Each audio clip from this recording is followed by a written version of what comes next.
बिस्मिल्लाहिर्रहमानिर्रहीम। अस्सलाम वालेकुम तमाम दोस्तों, उम्मीद है आफियत से होंगे। आप देख रहे हैं हमारा यूट्यूब चैनल निगाह टीवी 640। अगर आप हमारे चैनल पे न्यू है तो हमारे चैनल को सब्सक्राइब कर दें और साथ ही बेल आइकन ऑल को प्रेस कर दें ताकि मज़ीद न्यू आने वाली वीडियो का नोटिफिकेशन मिल सके। चलते हैं आज के मौजू की तरफ। आज का मौजू है आब कौसर से भरा हुआ जाम पीने के लिए दुरूद पाक। बिस्मिल्लाहिर्रहमानिर्रहीम। शुरू अल्लाह का नाम लेकर जो बड़ा मेहरबान नाहायत रहम वाला है।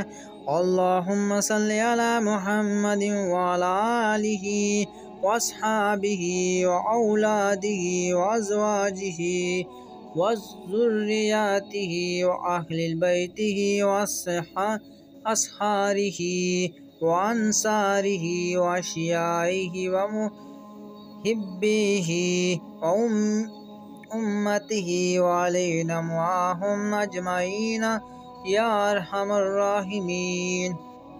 ए अल्लाह दरूद भेज मोहम्मद मुस्तफ़ा सल्लल्लाहु अलैहि वसल्लम पर और आप सल्लल्लाहु अलैहि वसल्लम की आल पर, आप सल्लल्लाहु अलैहि वसल्लम की आल, आप सल्लल्लाहु अलैहि वसल्लम के असहाब, आप सल्लल्लाहु अलैहि वसल्लम की औलाद, आप सल्लल्लाहु अलैहि वसल्लम की अज़वाज, आपकी ज़र्रात, आपके घराने, आपके ससुराल, आपके आवान व मददगार, आप सल्लल्लाहु अलैहि वसल्लम की मोहब्बत करने वाले, आप सल्लल्लाहु अलैहि वसल्लम की उम्मत पर और उनके साथ हम सब पर भी ए अल्लाह सब से ज़्यादा रहम फरमाने वाले फजीलत हज़रत इमाम हसन बसरी रहमतुल्लाह फरमाते हैं कि जो शख्स हौज़ कौसर से भरा हुआ जाम पीना चाहता है तो इस दुरूद पाक को पढ़े। अगर हमारी वीडियो अच्छी लगे तो हमारे चैनल को सब्सक्राइब कर दें। शुक्रिया।